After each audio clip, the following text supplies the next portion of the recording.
आलो तो होतो रे बा, आम्ही इकडे चांगल्या मोठ्या मोठ्या बिल्डिंगा पाहिले, पण आम्ही विचार पण नव्हता केला का आमच्यासोबत काही असा कांड होईल म्हणून.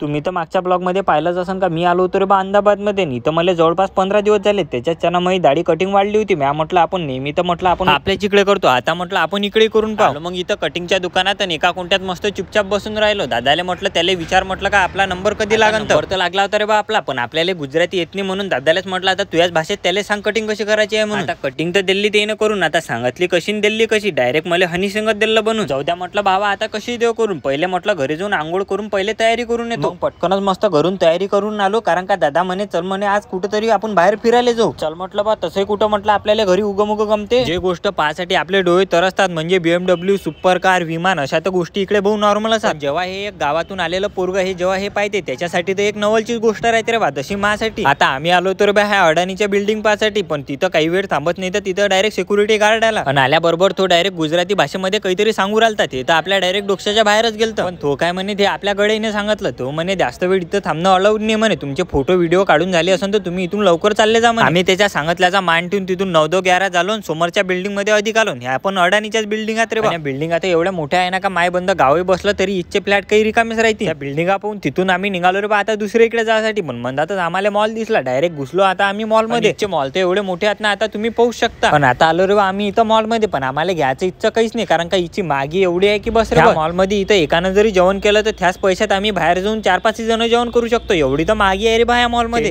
आम्ही डिजिटल इलेक्ट्रॉनिक्स मध्ये घुसलो. घ्यायचं तर आता आम्हाला काहीच नाही, पण पाहू असे राहिले का आता सौदा करायला लागते. आलोच आहे तर म्हटलं आता iPhone 17 पाहून घेऊ. आपल्याला समजत तर काही नाही. ओपन केला त्याचा कॅमेरा फक्त कॅमेराच पाहिला. आता मोबाईलचा कॅमेरा तर एक नंबर आहे रे बा, तसेच त्याचे पैसे एक नंबर झाले बा. मोबाईलच्या ठिकाणी ठेवून निघालो आम्ही आता घराकडे जायसाठी. आता पुढच्या ब्लॉग मध्ये काय होते याच्यासाठी तुम्ही मला फॉलो करा. भेटू आता आपण पुढच्या ब्लॉग मध्ये.